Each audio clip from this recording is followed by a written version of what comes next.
Hello and welcome back to the Home Suite video tutorial series. In this video, you'll learn how to add leads to shared campaign groups.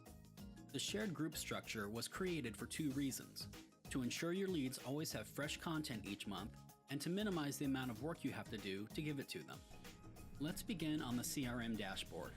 Click the hamburger menu in the upper right corner and then click the CRM icon. When the page loads, the first thing you'll want to do is click Groups on the left navigation bar. The Groups page displays all of the groups you've created, as well as company-created groups which have been shared with you, such as the monthly e-newsletter and the general monthly drip campaign.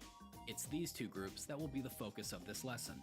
When you add your leads to these groups, they will automatically start receiving monthly email messages without you having to do anything else. The first thing you might notice is that these groups already have leads in them, and the number of leads doesn't match how many leads you have in your CRM. That's because these are shared groups and contain leads from agents across the company. So, let's add leads from your CRM into these groups. To do that, just click Leads on the left navigation bar.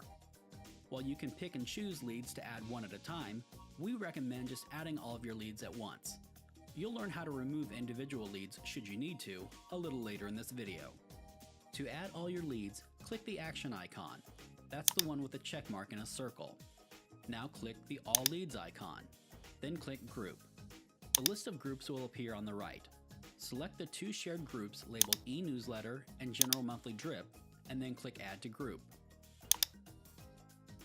The green bar at the top of the page will confirm that your leads have been added to both shared groups.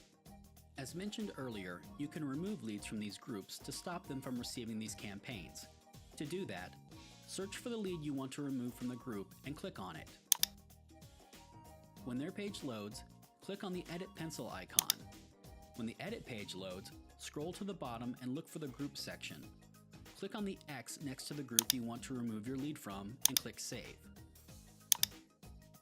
Once again, the green banner at the top confirms that you have successfully removed your lead from the group. That's everything you need to know about adding your leads to shared groups in the CRM. If you have any questions, please contact HomeSuite at kansascityhomes.com. Thanks for watching.